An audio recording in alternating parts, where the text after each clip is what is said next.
आज की इस लाइव क्लास में हाँ इवनिंग टू ऑल। आज की इस लाइव क्लास में मात्र अभी तक 7 लोग ही जुड़े हुए हैं। तो आज पढ़ा करके ऑनलाइन क्लास को हम समाप्त कर देंगे, है ना। और जब भी शिक्षण संस्थाएं जो है खुल जाएंगी, इसके बाद हम फिर क्लासरूम जो है पढ़ाई शुरू कर देंगे। क्योंकि उपस्थिति इसमें हो नहीं पा रही है, ग्रामीण क्षेत्र है, लोगों को समझ में नहीं आ रहा है। ऑनलाइन जो है वो हो सकता है बहुत से लोगों के पास एंड्रॉयड फोन नहीं हो, ऐप संचालन की जानकारी नहीं हो, बहुत सारी समस्याएं हो सकती हैं। नेटवर्क भी बहुत जगह वीक रहता है, ये भी एक समस्या है। और सबसे बड़ी समस्या है कि नेट पैक भराओगे तभी जो है ये ले सकते हो क्लास। इसमें जो है कम से कम ½ GB जो है खर्च हो जाएगा। ये बहुत सारी समस्याएं हैं जिसकी वजह से लगता है बहुत से लोग नहीं जुड़ पा रहे हैं। तो आज हम पढ़ा करके ऑनलाइन क्लास को जो है वो समाप्त कर देंगे, है ना। और जब भी फिर क्लास तो मात्र 7 विद्यार्थी हैं, तो 7 विद्यार्थी में कैसे पढ़ाई होगी बताओ।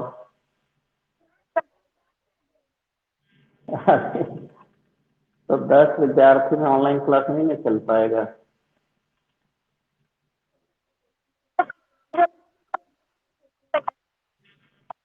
चलो अच्छा, फिर से तो देखो, फिर से तो हमको रिपीट करना ही पड़ेगा ना। सभी लोग जुड़े रहते तब कोई बात नहीं था, जिस सबका सामूहिक चल रहा है एक साथ। फिर तो हमको वो चीज पढ़ाना ही पड़ेगा यदि क्लासरूम स्टडी होगा। चलो सभी कोई देखो एक्सरसाइज 3.2। कल हम क्वेश्चन नंबर 2 और 3 होमवर्क में दिए थे। बताओ कितने लोगों से बन गया था। हाँ, किसी सवाल में कोई दिक्कत हुआ हो तो बताओ। 2 और 3 में किसी सवाल में किसी को दिक्कत हुआ है? नहीं। चलो आ जाओ क्वेश्चन नंबर 4। तो 4 में कोई दिक्कत हुई है किसी सवाल में? इसको बनाया था? हैं? बहुत इजी। 5 नहीं बना, 5 तो है ही नहीं बाबू। 4 तक ही है, इसमें 4 तक ही है। अच्छा क्वेश्चन नंबर 5 देख लो। अच्छा तो आज हम क्वेश्चन नंबर 5 देखते हैं। देखो सभी कोई ध्यान से देखना, क्वेश्चन नंबर 5 क्या कहता है। एक्सरसाइज 3.2 क्वेश्चन नंबर 5 का सॉल्यूशन। देखो क्वेश्चन नंबर 5 क्या कह रहा है। ये एक एप्लीकेशन का सवाल है। एप्लीकेशन का मतलब होता है कि हम लोग जो ये पढ़ रहे हैं ग्राफ बनाने के लिए, समीकरण को हल करने की विधि पढ़ रहे हैं, इसका क्या उपयोग है दैनिक जीवन में। बहुत से लोग हमसे पूछ बैठते हैं विद्यार्थी जो है पूछ बैठते हैं कि आखिरकार ये सब क्या पढ़ने का फायदा है, क्या उपयोग है इसका। तो देखो मैथ में कोई भी चीज जो है वो बिना उपयोग के नहीं है, उसका हमारे दैनिक जीवन में उपयोग है और इसीलिए उसको पाठ्यक्रम में शामिल किया गया है। अब देखो हम जो बता रहे थे कि ग्राफीय विधि से समीकरण को हल करेंगे, कैसे हल करेंगे, उसका उपयोग आ गया कि हम उससे समस्या को हल कर सकते हैं। दैनिक जीवन में बहुत सा ऐसा प्रॉब्लम आता है जिसको कि हम ग्राफ बना करके उसका हल निकाल सकते हैं। जैसे देख लो ये सवाल है, एक आयताकार बाग, बाग मतलब बगीचा, गार्डन आयताकार है। ये बाग कैसा है? आयत के आकार का है। हाँ रेक्टेंगुलर है। आयत कहते हैं जिसमें एक भुजा लंबी हो और एक भुजा चौड़ी हो, मतलब आमने सामने की भुजाएं बराबर हो, प्रत्येक कोण समकोण हो। तो ज्यामिति में जानते ही हो तुम लोग। आयत कहेंगे जिसमें आमने सामने की भुजा बराबर होती है, ये भुजा इसके बराबर, ये भुजा इसके बराबर, और प्रत्येक को 90 डिग्री होते हैं, तो उसको हम आयत कहेंगे। तो एक बाग ऐसा ही है, आयताकार है। अब कहता है कि जिसकी लंबाई चौड़ाई से 4 मीटर अधिक है। देखो इसमें दो चीजें हैं, लंबाई और चौड़ाई। तो लंबाई को हम लोग x मान लेंगे, चौड़ाई को y मान लेंगे। हम पहले ही कह चुके हैं कि ये जो प्रश्नावली है दो चरों का प्रश्नावली है, कि हम दो चर मानेंगे ना, एक को x मानेंगे और एक को y। इसमें दो चीजें आई हैं, लंबाई और चौड़ाई, तो लंबाई को x मान लेंगे, चौड़ाई को y। चलो, तो अब हम सवाल पर आ जाएंगे। देखो सवाल क्या कह रहा है, कह रहा है कि एक आयताकार बाग जिसकी लंबाई चौड़ाई, तो देखो हम पहले मान लेंगे कि माना कि आयताकार बाग की जो लंबाई है, लंबाई को x मान लेंगे और चौड़ाई को y मान लेंगे। Length is equal to x and breadth is equal to y। अब देखो लंबाई चौड़ाई हम लोग मान लिए। अब देखो प्रश्न का जो पहला लाइन है उससे पहला इक्वेशन बनेगा, दूसरा जो लाइन है उससे दूसरा इक्वेशन बनेगा, एकदम सिंपल चीज है। तो पहला पंक्ति क्या कहता है, पहला पंक्ति कह रहा है कि जिसकी लंबाई चौड़ाई से 4 मीटर अधिक है का अर्ध परिमाप 36 मीटर है। तो यहाँ पर थोड़ा सा एक फटा हुआ है, तो बाग लिखा हुआ, बाग की विमाएं ज्ञात कीजिए, बाग लिखा हुआ था इसमें। विमा का मतलब होता है भुजा, कहीं भी विमा शब्द आ जाए, विमा को इंग्लिश में डायमेंशन कहते हैं, तो विमा मतलब भुजा होता है। भुजा ज्ञात करना है कि लंबाई कितना है और चौड़ाई कितना है। और देखो ये लंबाई चौड़ाई जो है मीटर में दिया हुआ है, इसलिए आंसर हमारा मीटर में होगा ना। अब हम लोग आते हैं, देखो कहता है कि जिसकी लंबाई चौड़ाई से 4 मीटर अधिक है।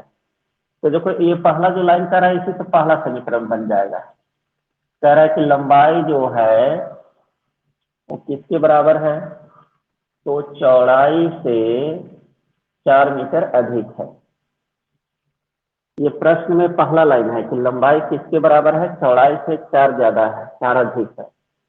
अब हम माने हैं तो लिखेंगे लंबाई को x माने हैं, चौड़ाई को y माने हैं, +4। अब x y को वन साइड कर लो, ये +y इधर आएगा -y बराबर 4, और यही हो गया समीकरण 1, पहला इक्वेशन। पुनः प्रश्न से देखो पहला लाइन से पहला समीकरण बन गया, दूसरा लाइन से दूसरा समीकरण बनेगा। पुनः प्रश्न से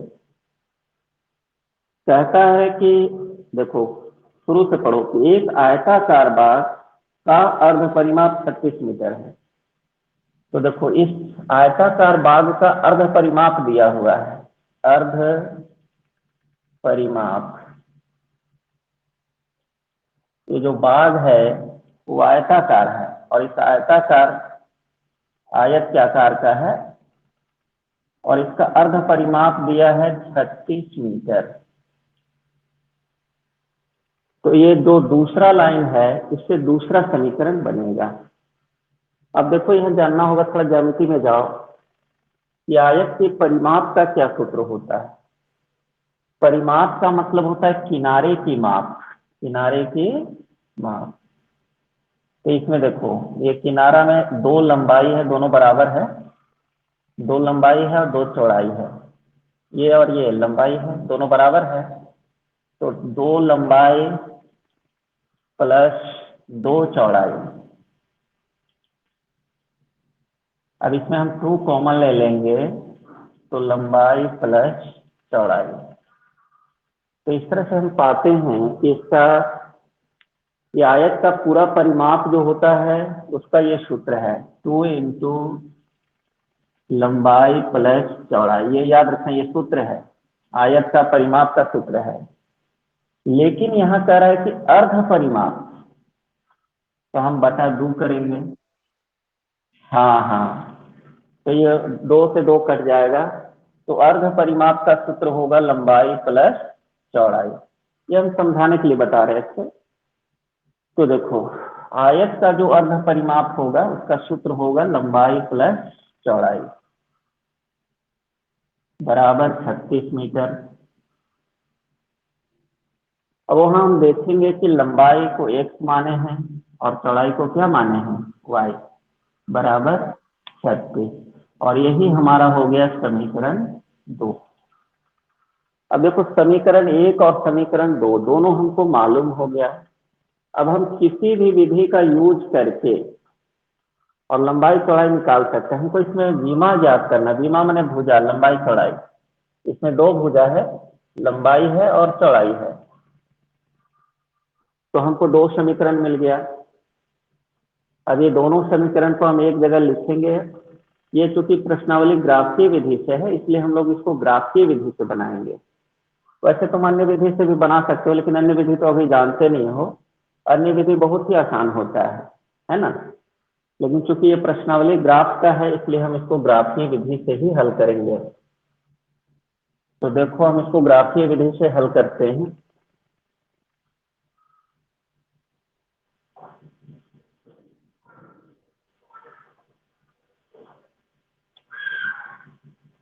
लो, पहला समीकरण मिटा दिए। क्या था पहला समीकरण? x माइनस वाई बराबर 4। हमको याद है, यही था ना। रिस्पॉन्स करो। हाँ, दूसरा समीकरण देखो, ये है x प्लस वाई बराबर 36।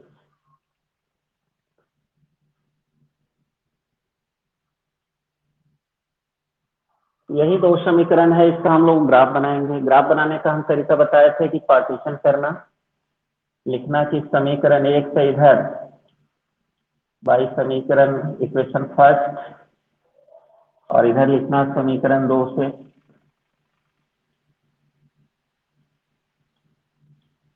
समीकरण 1 है x minus y is equal to 4।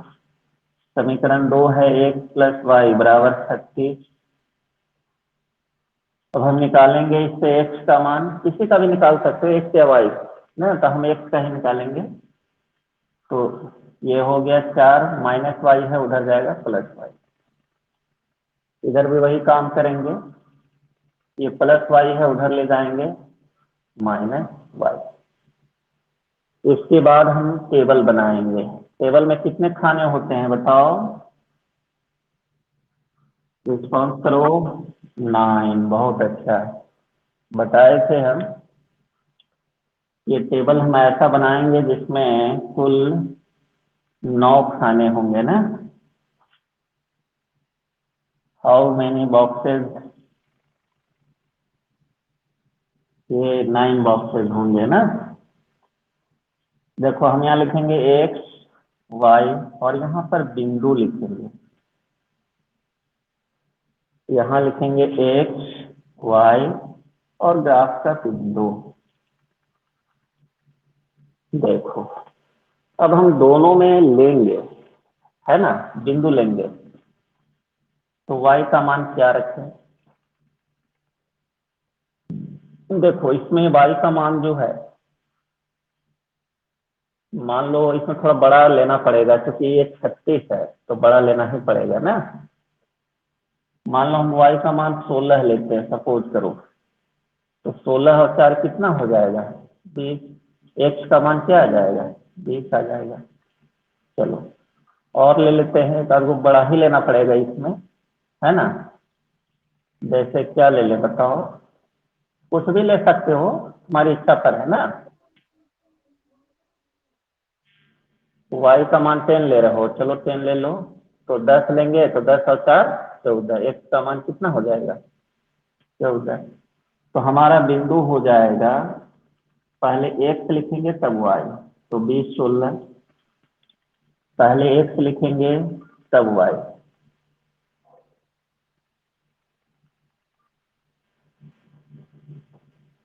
अच्छा, चलो अब यहाँ रखते हैं।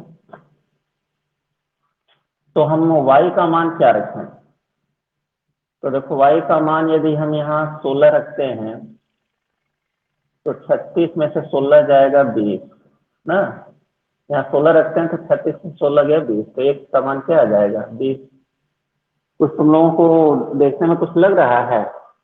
20 16 यहाँ भी आया और 20 16 यहाँ भी आया, देख रहे हो ना? मतलब ये दोनों का ग्राफ कहाँ कटेगा? 20 16 पर।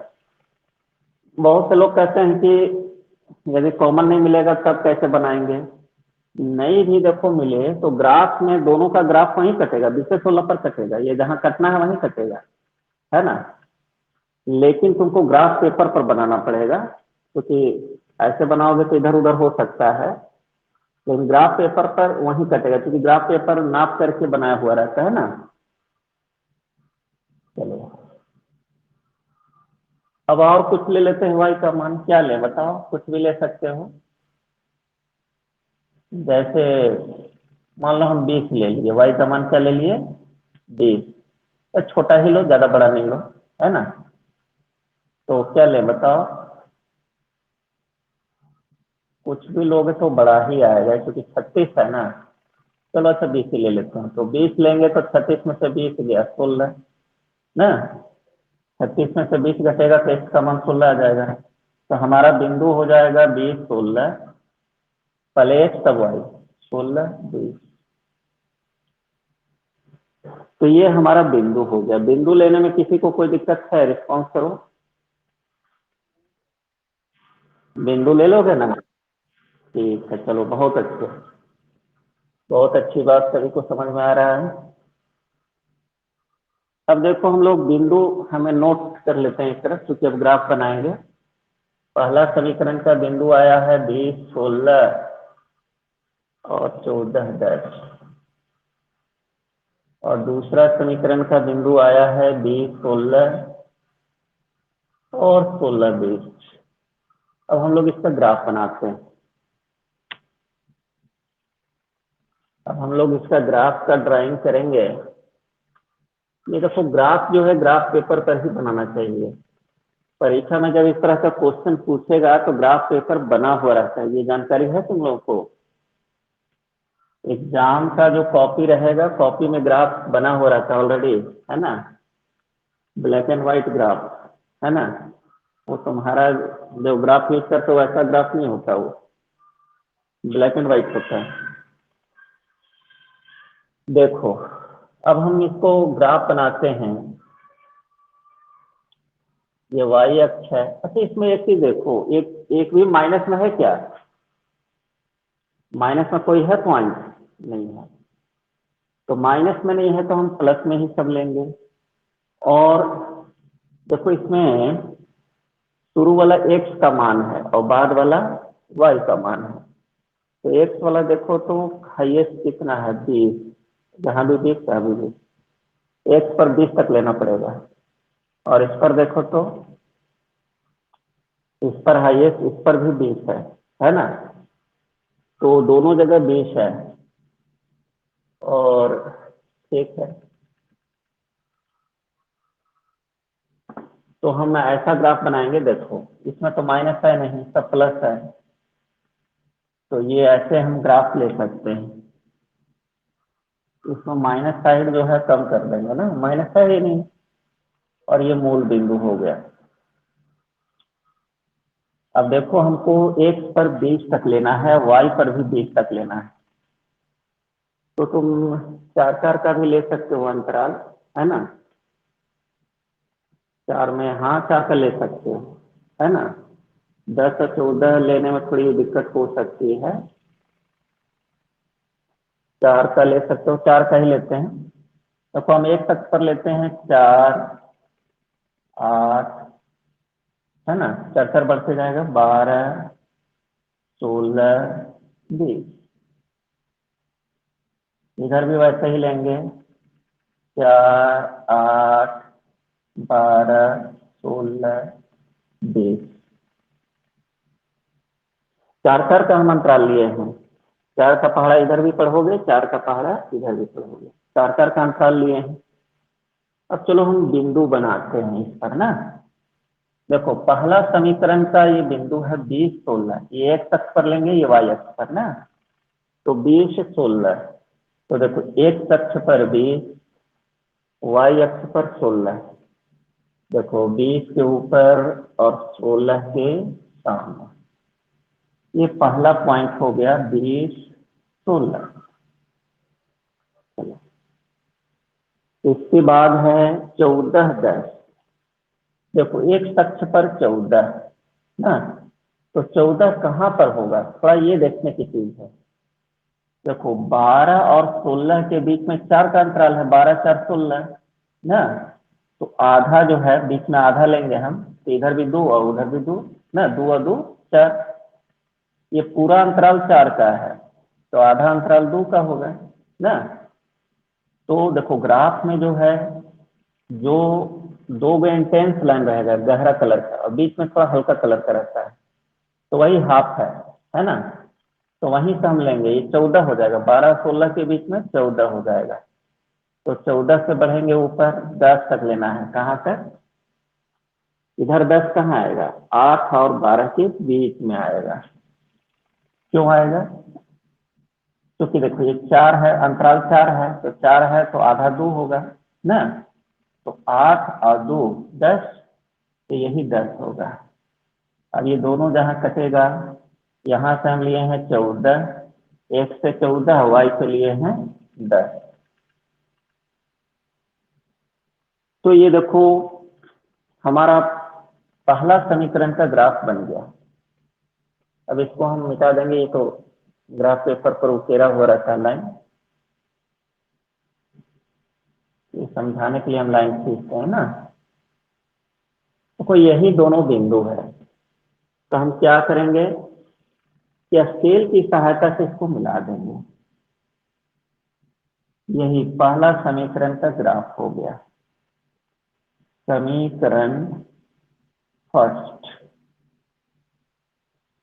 चलो अब देखो दूसरा जो समीकरण है उसका बिंदु है 20 16। तो 20 16 हम पहले ही ले चुके हैं, देखो यही 20 16 है, तो इसको डबल कर देंगे तो फिर आ गया। फिर 16 20 है, तो इसको हम एक तक पर लेंगे और इसको वाई अक्ष पर लेंगे। तो देखो 16, यही 16 है एक अक्ष पर, 16 से ऊपर बढ़ेंगे। देखो हम बढ़ते हैं 16 से ऊपर, है ना, और 20, यहाँ पर वाई अक्ष से 20, तो यही बिंदु हो गया। ये बिंदु हो गया 16, एक से 16, वाई से 20। चलो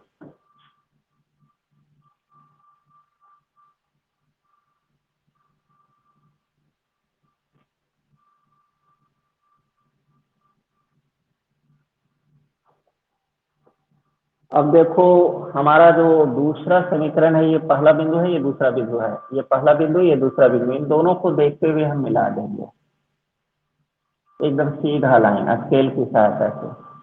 अब बताओ कि दोनों रेखाएं कहाँ पर कट रही हैं, 20 16 पर ना। इसको फ्रेश करके लिख देते हैं, इस बिंदु का नाम है 20 16। तो ये एक्स अक्ष और ये वाई अक्ष को बता रहा है। तो देखो जहां दोनों, ये समीकरण 1 का रेखा है, ये समीकरण 2 का रेखा है, दोनों रेखाएं जहां कटती है वही बिंदु हल हो जाता है। तो इसलिए हल इसका क्या होगा, एक्स का मान 20 और वाई का मान 16। अब सवाल पर आ जाओगे कि एक्स और वाई था क्या।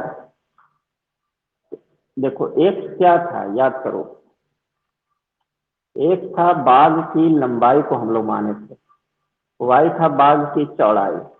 तो बाग की लंबाई 20 मीटर, मीटर क्यों, चूंकि सवाल मीटर में था, पढ़ोगे सवाल को, लंबाई चौड़ाई से इस तरह से बोल रहा था ना कितना मीटर अधिक है, या 36 मीटर अर्ध परिमाप दिया हुआ था। तो लिखेंगे कि बाग की लंबाई जो है 20 मीटर और बाग की चौड़ाई 16 मीटर।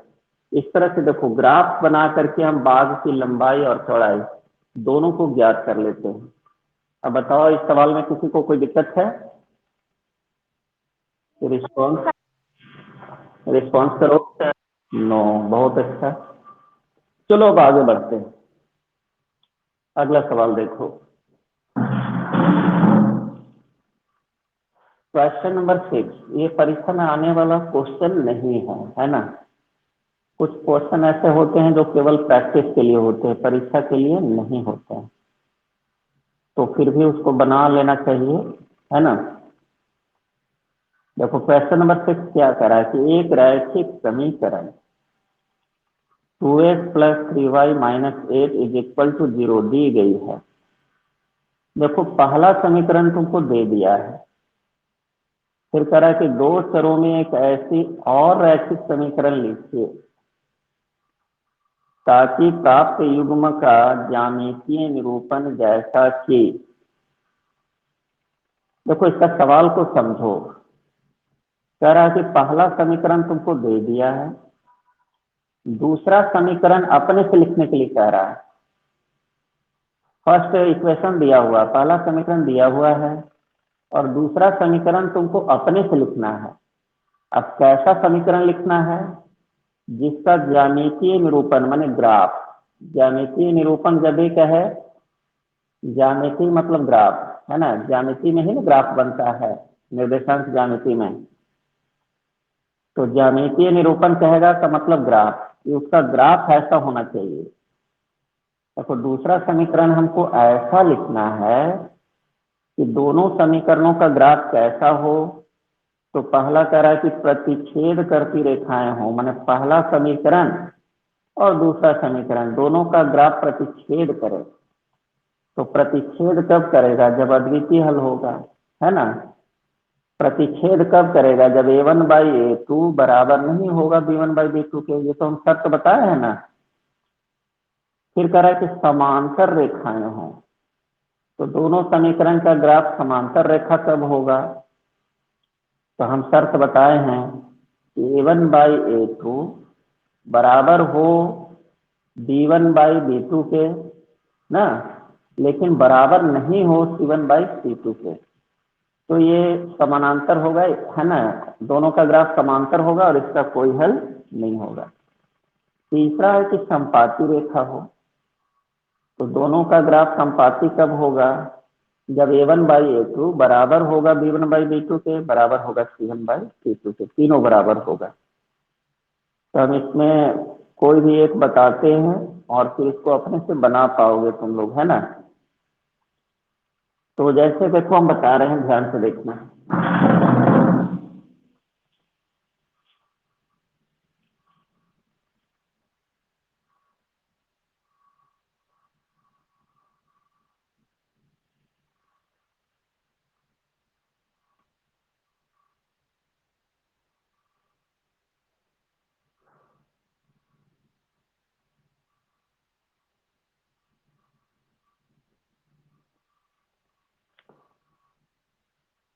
देखो क्वेश्चन नंबर 6 का पहला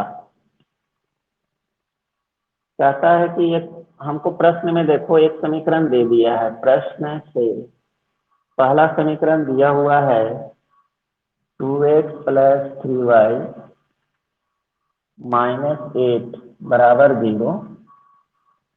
ये पहला समीकरण दिया हुआ है।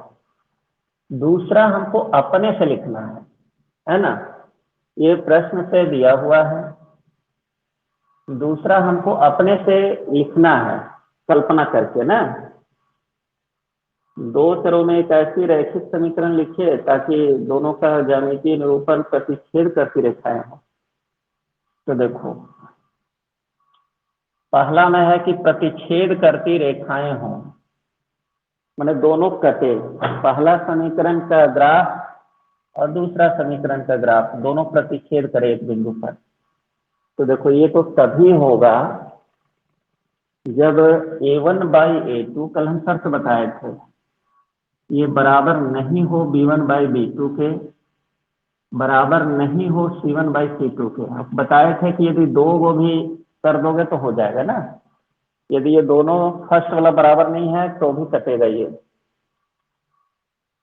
तो देखो एकदम सिंपल सा है कि हमको बराबर नहीं रखना है तब कटेगा, तब ये पहला का ग्राफ और दूसरा का ग्राफ कटेगा। तो बराबर हमको नहीं रखना है, तो देखो जैसे यहाँ 2 है ना, तो यहाँ हम 3 बैठा देंगे, है ना। 3 है, यहाँ 2 बैठा देंगे, है ना। माने हमको बराबर नहीं रखना है। जैसे यहाँ 2/3 हो गया तो यहाँ 3/2 हो गया ना। और मान लो कि यहाँ पर माइनस ही या प्लस भी रख सकते हो। यहाँ 8 है तो कुछ दूसरा चीज रख दो, जैसे 4 रख दिए, लो, है ना। अब तुम देख सकते हो कि यहाँ A1/A2 है ना, और ये जो B1/B2 है और C1/C2 है, तीनों में से कोई बराबर नहीं है। देख लो, कोई बराबर है? देखो यहाँ पर A1/A2 2/3 है, यहाँ 3/2 है, यहाँ -8/-4 है। माइनस से माइनस कट गया, 4 एकम 4, 4 दूनी 8 ना। तो देखो कोई भी बराबर नहीं है, देख सकते हो तुम, 2/3, 3/2 और 2/1, कोई भी बराबर है इसमें। तो हम देखो ऐसा एग्जाम्पल देंगे कि A1/A2, B1/B2 और C1/C2, पहला समीकरण तो तुमको प्रश्न में दिया हुआ है, दूसरा समीकरण अपने से लिखना है ना, और यही दूसरा समीकरण जो लिखे हो यही तुम्हारा क्वेश्चन का आंसर है। सारा दूसरा समीकरण लिखिए, सीधा सीधा समझो। प्रश्न में कह रहा है कि दूसरा समीकरण लिखिए, पहला समीकरण हम दे दिए हैं, दूसरा समीकरण लिखो, यही कह रहा है सवाल। तो दूसरा समीकरण ऐसा लिखना है कि इसका ग्राफ जो है कटे। तो ग्राफ कब कटेगा, तुमको शर्त पर जाना है। ग्राफ कब कटेगा, जब A1/A2 बराबर नहीं होगा B1/B2 के। तीसरा भी ले सकते हो कि बराबर नहीं हो C1/C2 के। तो हम यहाँ ऐसा ही लिखेंगे कि ये दोनों और ये दोनों बराबर ना हो। तो कुछ भी ऐसा लिखना कि मैंने बराबर ना हो, है ना। जैसे हम देखो यहाँ 2/3 ले लिए, यहाँ 3/2 ले लिए, तो बराबर नहीं हो रहा है। यहाँ 8/4 ले लिए। तुम दूसरा चीज भी ले सकते थे, जैसे मान लो कि हम 8/4 लिए थे, तुम 12 भी ले सकते हो। अब जब 12 लोगे तो यहाँ देखो 8 - 12, माइनस से माइनस कट जाएगा, 4 से 4 दूनी 8 और 4 तिया 12। तो ये दोनों बराबर हो जा रहा है, ऐसे 2/3 आ जा रहा है ना, इसलिए ऐसा मत लो, बराबर वाला नहीं, तीनों बराबर नहीं होना चाहिए, है ना, शर्त यही है। तो कोई दूसरा संख्या भी ले सकते हो, है ना, जैसे 10 ले लिए मान लो। हाँ ले सकते हो 16 भी, या 10 मान लो ले लेते हैं, तो ले लेंगे 10, 16 भी ले सकते हो, कोई दिक्कत नहीं। तो -8/-10, माइनस से माइनस कट गया। अब 2 से काटोगे, 2 चौका 8, 2 पचे 10। तो देखो ये आ गया 4/5। अब तुम देख सकते हो कि कोई भी बराबर नहीं है ना। A1/A2, B1/B2 और C1/C2 कोई बराबर नहीं है, और नहीं बराबर है तो शर्त कहता है कि बराबर नहीं रहेगा तो कटेगा दोनों, है ना। इसका ग्राफ और इसका ग्राफ एक बिंदु पर कटेगा। चलो, कोई दिक्कत है इस सवाल में, किसी को रिस्पॉन्स करो। नो, बहुत अच्छा। चलो अब हम आते हैं, इसी में का और सवाल भी बता देते हैं। इस सवाल में कुछ लोगों को दिक्कत होती है, हम कई बार देखते हैं, बार बार स्टूडेंट्स पूछते हैं इस सवाल को, उन्हें समझ में नहीं आता है। इसमें हम कुछ और भी सवाल बता देते, कौन सा बता दें बताओ। 3 सवाल है ना। अच्छा चलो संपाति वाला बता देते हैं। देखो पहला समीकरण प्रश्न में दिया हुआ है, देखो तीसरा सवाल में है कि संपाति हो। पहला समीकरण प्रश्न में दिया हुआ है, इसमें तो कोई दिमाग ही नहीं लगाना है, ये तो प्रश्न में दिया हुआ है ना, कि पहला इक्वेशन ये है। अब देखो कहता है कि ग्राफ की रेखा संपाती हो, मतलब पहला ग्राफ भी यही हो और दूसरा ग्राफ भी इसी पर हो, दोनों एक ही हो, है ना। पहला समीकरण का ग्राफ और दूसरा समीकरण का ग्राफ दोनों एक ही पर हो, एक ही रेखा पर हो। लो लाइट चली गई। ठीक है, वेट करते हैं थोड़ी देर के लिए। जब तक लाइट आता है।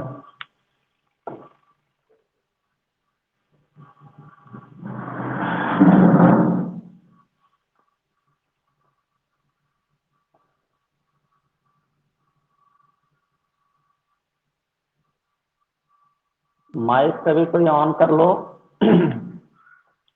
कुछ पूछ रहे हैं, बताना। हेलो। हाँ, जो भी बता रहे हैं समझने में कोई दिक्कत हो रही है? देखो, एक्चुअली जो ऑनलाइन पढ़ाई होती है वो लैपटॉप पर होती है ना। और लैपटॉप पर चूंकि तुमको ये सारी चीजें बड़ी बड़ी दिखेंगी ना, तो ऐसा मोबाइल पर, मोबाइल का स्क्रीन छोटा होता है। और इस वजह से जो है बोर्ड की चीजें जो है देखने में परेशानी होती है ना।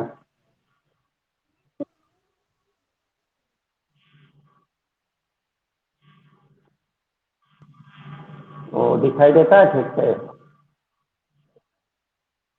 तो कोई प्रॉब्लम? अच्छा, ठीक है, चलो। हमको लगा कि दिखाई देने में भी दिक्कत होती होगी।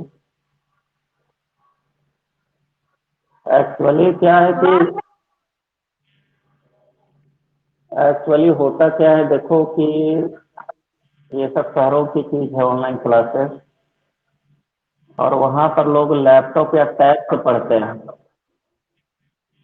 समझ गया? टैब का भी स्क्रीन बड़ा होता है ना। टैबलेट किसी के पास है क्या? टैबलेट रखे हो?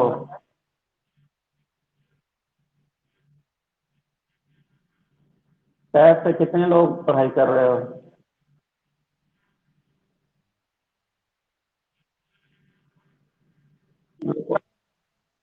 हाँ, ऑनलाइन पढ़ाई के लिए देखो टैब आवश्यक है। टैब कम से कम, अब लैपटॉप तो काफी महंगा होता है ना, तो टैब का यूज कर सकते हो। और टैब भी जैसे 4G सपोर्टेड होना चाहिए, तब उस पर अच्छा से आएगा।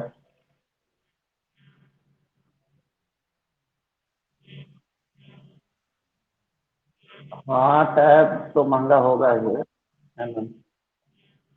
4G टैब हमको लगता है कि 16,000 से ऊपर का आता है।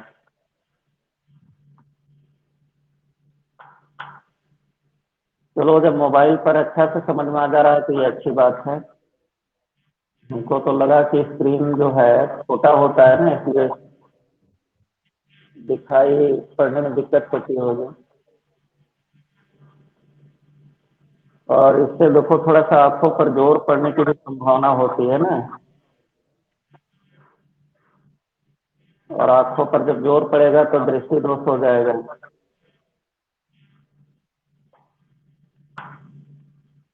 बताओ, निकट दृष्टि दोष किसे कहते हैं? कितने लोग बता सकते हो? हाँ, अपना नाम बताना पहले। और उसके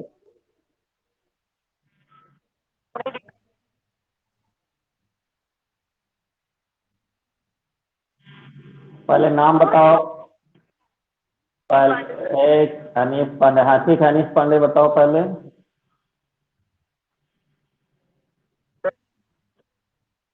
निकट दृष्टि दोष।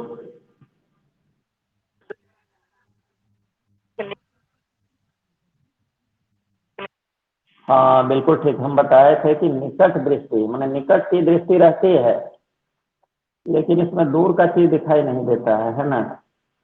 और दूर दृष्टि में भी दूर का दृष्टि होता है, लेकिन निकट का चीज दिखाई नहीं देता है। यही इसका कॉन्सेप्ट है जो हम बहुत जोर दे करके बताए थे उस समय, है ना। निकट दृष्टि मतलब निकट का दृष्टि होगा, दूर का नहीं होगा, है ना। दूर दृष्टि का मतलब दूर का दृष्टि है, दूर का दिखता है, लेकिन निकट का नहीं दिखता है। अच्छा, बताओ। सामान्य नेत्र का दृष्टि परास कितना से कितना के बीच होता है?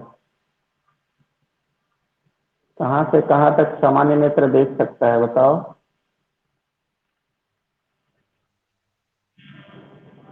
ठीक है। परास पूछ रहे, रेंज। कहाँ से कहाँ तक सामान्य यदि मानोमेत्र है तो कहाँ से कहाँ तक देख सकता है? बहुत अच्छा, 25 सेंटीमीटर से लेकर के अनंत तक, बहुत अच्छा, वेरी गुड। चलो अब लाइट आ चुका है जैसा कि तुम देख पा रहे होगे। तो हम लोग देखो एक संपाती रेखा का बता रहे थे ना।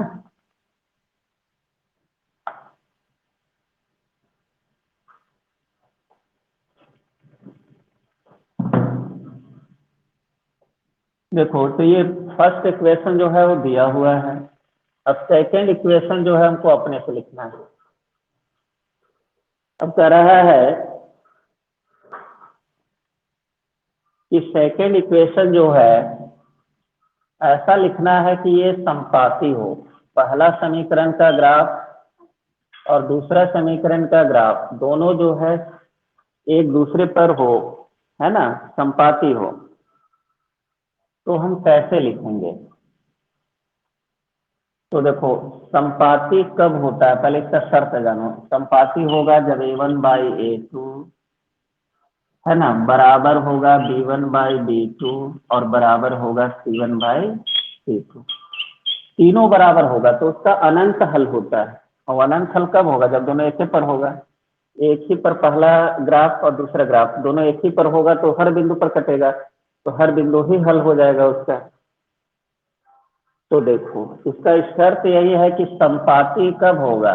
पहला का ग्राफ यही रेखा, दूसरा का ग्राफ यही रेखा, दोनों एक ही पर है। तो संपाती कब होगा? इसका शर्त है कि A1/A2 बराबर B1/B2 बराबर C1/C2। तो देखो इसमें हम लोग जानबूझ करके बराबर रखेंगे, सबको बराबर रखेंगे। तो बराबर रखने का एगो हम सिंपल तरीका बता देते हैं।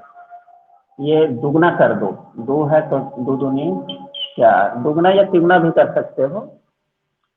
तीन है तो तीन दूनी छः, चार दूनी सॉरी 8 दूनी 16 बराबर 0।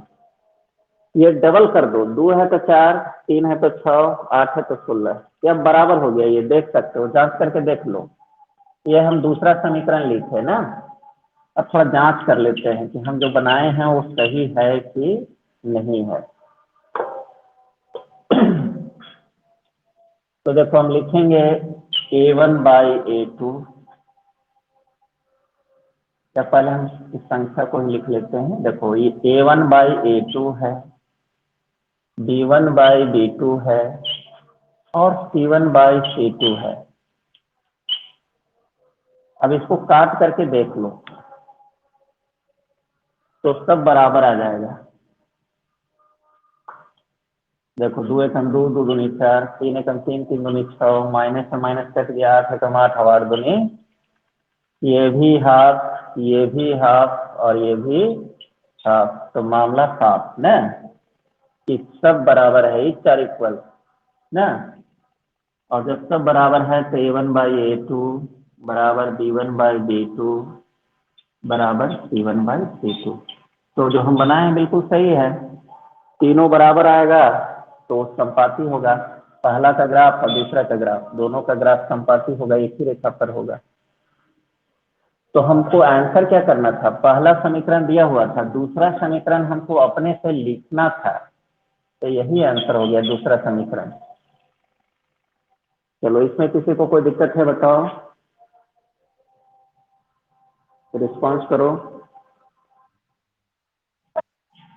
चलो तो दूसरा बना लोगे ना इसको होमवर्क में?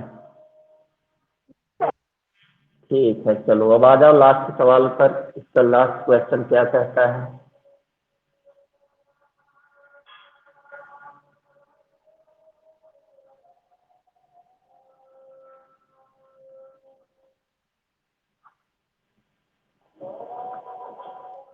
देखो लास्ट क्वेश्चन क्या कह रहा है, किताब सभी को सामने रखो। देखो मैथ में किताब सामने रखना बहुत ही आवश्यक होता है ना। देखो कह रहा है कि समीकरणों x-y+1 बराबर 0 और 3x + 2y - 12 बराबर 0 का ग्राफ खींचें। ये तो बिल्कुल इजी है, ग्राफ सीख सकते हो, है ना। ग्राफ सीखने में किसी को परेशानी है बताओ।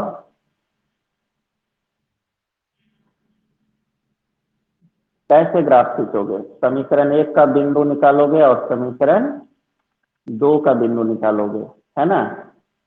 और पहले समीकरण एक का ग्राफ बनाओगे, फिर दूसरा का ग्राफ बनाओगे, दोनों जहां कटेगा वही आंसर हो जाएगा ना। फिर कहता है कि एक अक्ष और इन रेखाओं से बने त्रिभुज के शीर्षों के निर्देशांक ज्ञात कीजिए और त्रिभुजाकार पटल को छायांकित कीजिए। देखो इसमें केवल ग्राफ ही नहीं बनाना है, ग्राफ बनाने के बाद कुछ और भी चीज बढ़ा दिया है ना। पहले ये बताओ कि ग्राफ बनाने में किसी को कोई दिक्कत होगी? रिस्पॉन्स। तो देखो ग्राफ बना लोगे, पहले समीकरण एक का बिंदु निकालोगे, फिर समीकरण दो का बिंदु निकालोगे, है ना।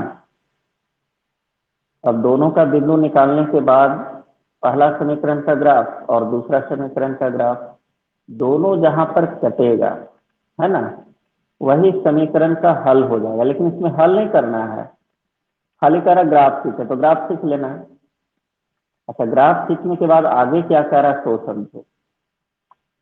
एक तक्ष और इन रेखाओं से बने त्रिभुज के शीर्षों के निर्देशांक ज्ञात कीजिए और त्रिभुजाकार पटल को छायांकित कीजिए। देखो आगे जो करना है उसको हम समझा देते हैं क्या कह रहा है ना। ध्यान से देखो, जब ग्राफ बना लोगे तो ग्राफ बनाने के बाद क्या काम करना है। देखो ये y अक्ष है और ये x अक्ष है। This is x axis and this is y axis. ये देखो इसका ओरिजिन है, मूल बिंदु है। अब देखो इसमें कहता है जब तुम ग्राफ बनाओगे तो कहता है कि एक अक्ष, मान लो कि देखो ग्राफ तुम्हारा, चूंकि हम कई सालों से सवाल पढ़ाते आ रहे हैं इसलिए हमको कुछ मतलब आइडिया है। इस तरह का ग्राफ बनेगा, समझ गए। ये ग्राफ तुम्हारा इस तरह का आएगा। तो देखो सवाल क्या कह रहा है तो समझो, कह रहा है कि एक अक्ष, यही एक अक्ष है और पहला समीकरण का ग्राफ और दूसरा समीकरण का ग्राफ। कह रहा है कि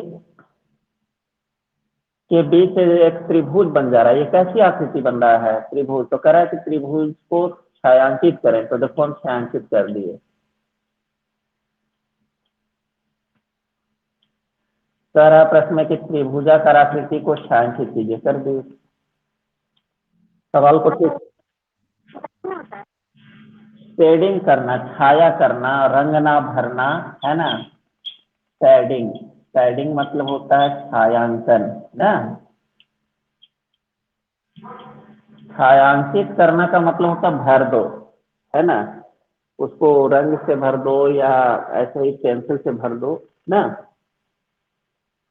तो देखो कहता है कि एक अक्ष,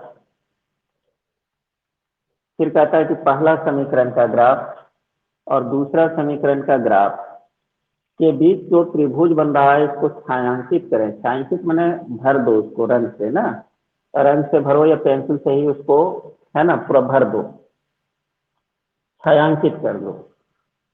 चलो इसके बाद देखो और क्या कह रहा है। इस त्रिभुज, जो त्रिभुज बन रहा है इसका तीनों शीर्ष बताओ। तो देखो पहला शीर्ष ये हो गया, दूसरा शीर्ष ये हो गया और तीसरा शीर्ष ये हो गया। त्रिभुज में शीर्ष किसको कहते हैं बताओ?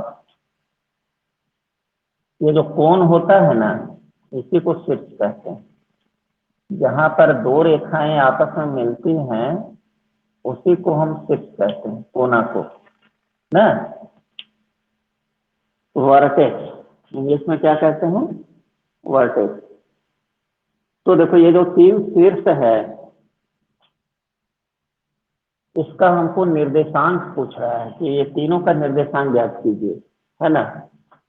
तो देखो बहुत सिंपल सा चीज है कि ग्राफ जब बनाओगे तो बिंदु तुमको ऑलरेडी मालूम रहेगा कि है ना कहाँ पर कट रहा है। मान लो कि ये सपोज करो कि 2 3 पर कट रहा है। ये मान लो कि यहाँ पर है ना 4 0 पर कट रहा है, और ये मान लो कि -1 0 पर कट रहा है। और नहीं तो ग्राफ पेपर पर जब तुम बनाओगे तो पता भी लग जाएगा कि कहाँ पर ये लाइन कहाँ से गुजर रहा है, ये बिंदु कहाँ पर है। मान लो कि 4 पर है तो लिखेंगे x4, y तो y पर कहाँ है, 0 के सामने है तो 0 लिखेंगे। ये बिंदु 0 के सामने है तो 0। इस बिंदु का निर्देशांक कैसे निकालेंगे, तो देखो पहले लिखेंगे कि इधर -1 -2 चलता है ना, तो -1 पर है तो -1। y पर कहाँ है, पहले x पर देखेंगे तब y पर, तो y पर कहाँ है, 0 के सामने तो 0। ये x ये y। अच्छा ये कहाँ पर है, तो यहाँ से देखना x पर किसके ऊपर है तो 2 के ऊपर, y पर किसके सामने है तो 3 के सामने है। पहले x पर देखेंगे फिर y पर। तो यही देखो लिखेंगे कि आंसर में लिखोगे कि त्रिभुज को छायांकित किया गया। अब इस त्रिभुज के 3 शीर्ष हैं, 2 3 4 0 -1 0। बस यही तुमको आंसर करना है और कोई नई चीज इसमें नहीं है। बताओ किसी को कोई दिक्कत है इसमें तो? Have you any problem?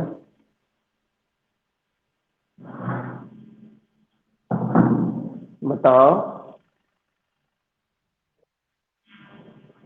Response करो किसी को कोई दिक्कत है तो। ठीक है, तो आज हम प्रश्नावली 3 2 को बताए हैं और इसको बनाना पूरा, और कहीं भी दिक्कत होगा तो फोन करके पूछना है ना।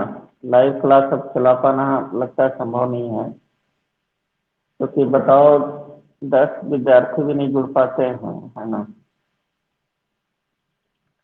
ठीक है, तो जब क्लासरूम के लिए है ना अनुमति मिलेगा सरकार की ओर से पढ़ाने के लिए, तो क्लासरूम जो है वो पढ़ाई शुरू हो जाएगी तुम्हारी, है ना। और चूंकि ये साल भी हमको लगता है तुम्हारा पढ़ाई डिस्टर्ब रहेगा पूरे साल, तो सिलेबस लगता है तुम लोगों का भी कम कर देगा, है ना। अभी तो बोर्ड परीक्षा पर अभी तक असमंजस है कि कब होगा नहीं होगा, है ना। जैक बोर्ड जो है लटकाए हुए है इस वर्ष की बोर्ड परीक्षा को। ले भी सकता है नहीं भी ले सकता है। यदि स्थिति सामान्य होगा तो अगस्त सितंबर में लेगा, और नहीं होगा तो वो भी डायरेक्ट प्रमोशन मना कर देगा, है ना। 10th बिना परीक्षा दिए 11th में एडमिशन हो जाएगा, तो बड़ी ही खराब स्थिति है ये, है ना। ठीक है, तो इसी तरह से अपनी तैयारी करते रहो, है ना। जहाँ तक बताए हैं वहाँ तक पूरा प्रश्नावली कंप्लीट कर लेना। सभी को हमारी शुभकामनाएं हैं। Good night. रात्रि के 8 बज चुके हैं, इसलिए सभी को शुभ रात्रि। धन्यवाद।